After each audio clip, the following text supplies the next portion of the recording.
नमस्ते दोस्तों, आज हम आपके लिए व्यंजन लाए हैं। व्यंजन खाने का नहीं, वर्णों में व्यंजन। तो चलिए देखते हैं। कल हमने देखा था पार्ट 1 में हिंदी वर्णमाला।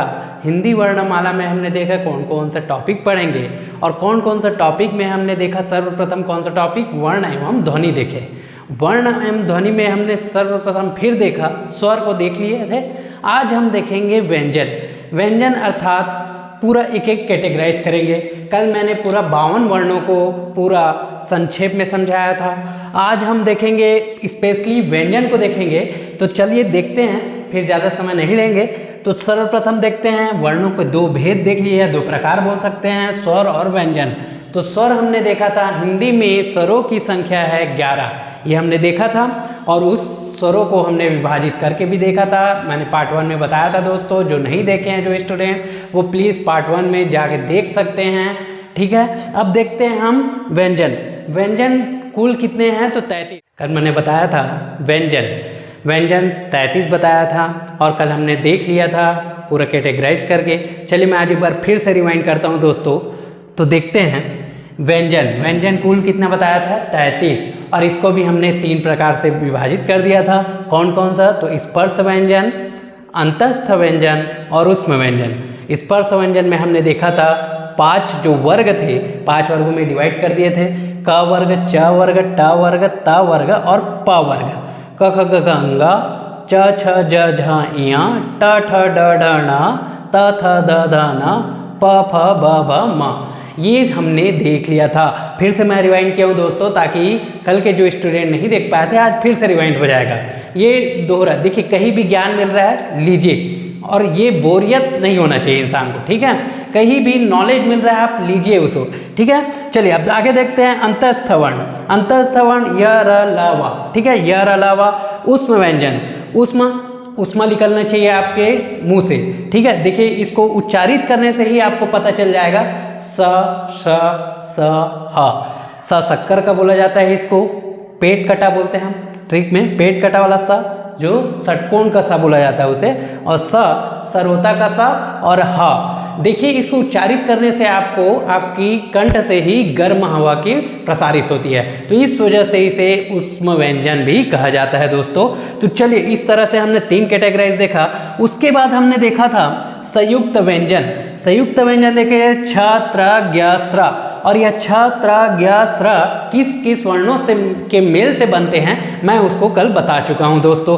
तो चलिए सेकंड देखते हैं उच्छिप्त व्यंजन। उच्छिप्त व्यंजन देखे थे ढ और ढ। लड़ाई करो और पढ़ाई करो, यही एक ट्रिक है, लड़ो और पढ़ो। तो मस्ती भी होती है दोस्तों, लड़ो और पढ़ाई करो, ये चीज़ होती है बचपन। चलिए आगे बढ़ते हैं। अब देखते हैं व्यंजन में, ये नया टॉपिक है दोस्तों। तो अब व्यंजन हमने कल ये चर्चा कर लिया था। आज मैं बता रहा हूँ व्यंजन में भी लुंठित व्यंजन, जिसे बोलते हैं लुंठित व्यंजन, जो आता है एक वर्ण र। कौन सा वर्ण? र। कहने का मतलब लुंठित व्यंजन किसे बोलते हैं? जब थरथरासी या ये जब कपकपी आती है और थरथराहट आती है, उस स्थिति में जो वर्ण निकलती है और र निकलती है दोस्तों, तो ये होती है लुंठित व्यंजन। अब पार्श्विक व्यंजन, पार्श्विक और ध्वनि के आगमन से जो वर्ण निकलती है वह ल होती है, ल वर्ण।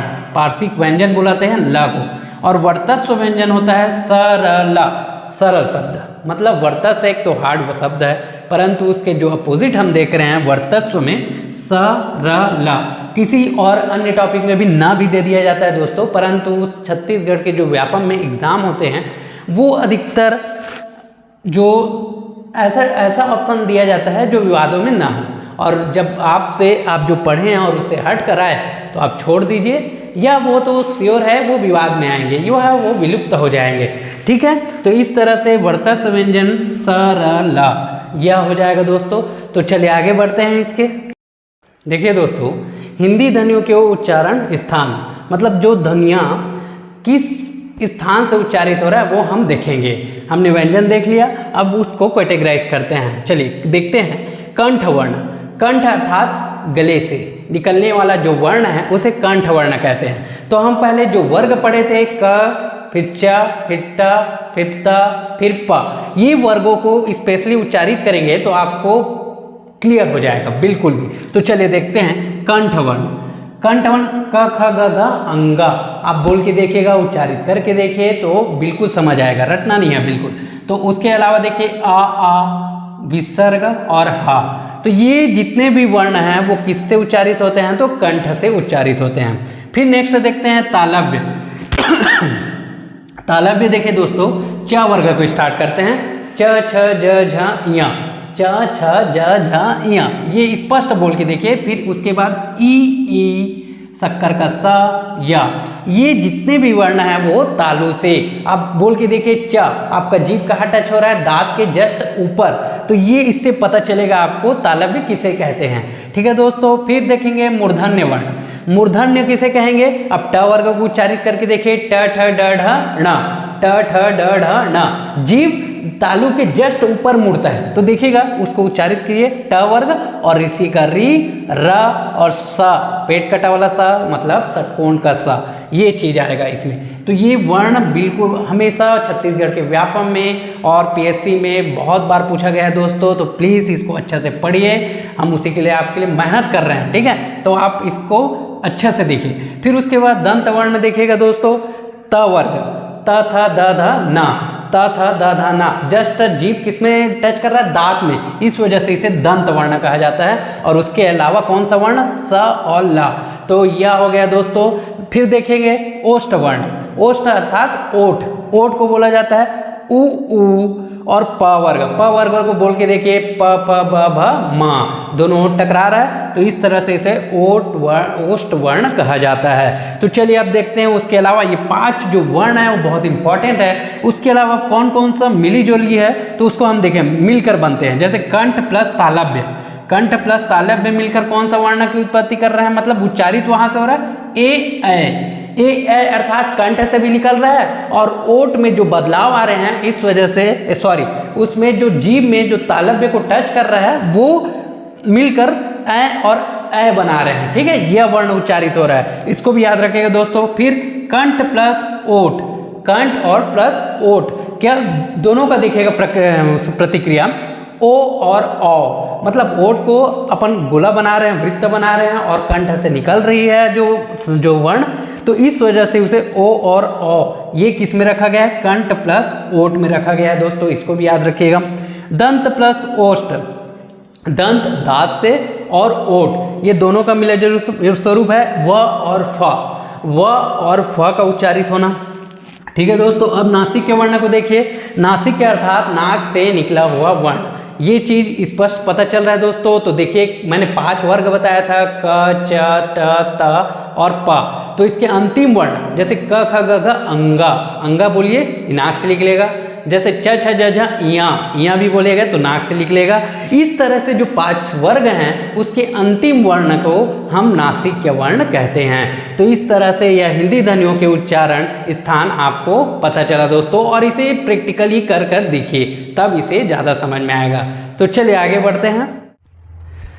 तो दोस्तों व्यंजन हमने देख लिया, अब हम देखेंगे घोष और अघोष ध्वनि एवं महाप्राण एवं अल्प प्राण, ये 2 टॉपिक और बच गया है वर्ण में, हम उसको देखते हैं, और बहुत इंपॉर्टेंट टॉपिक है दोस्तों। तो चलिए देखते हैं कि घोष एवं अघोष ध्वनि इसमें क्यों बांटा गया है। अब इसमें तो यह स्वर तंत्रियों के आधार पर वर्गीकृत किया गया है, वर्णों को स्वर तंत्रियों के आधार पर वर्गीकृत किया गया है। चलिए फिर से देखते हैं। अब घोष ध्वनि किसे कहेंगे, तो जिन वर्णों के उच्चारण में कंपन हो, जिन वर्णों के उच्चारण में क्या हो, स्वर तंत्रियों में हमारा कंपन हो, उसे हम घोष ध्वनि कहते हैं। जिसका उदाहरण मैं बता रहा हूँ दोस्तों कि प्रत्येक वर्ग का अंतिम 3 वर्ण, अंतिम 3 वर्ण अर्थात कि प्रत्येक वर्ग का कौन कौन सा, ग घ अंगा, क्या हो जाएगा, ग घ अंगा।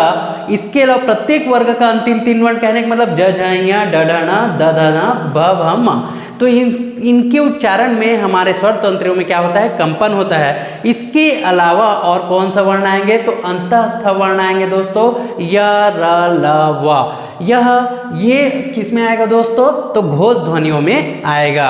अब देखते हैं दोस्तों अघोष ध्वनि।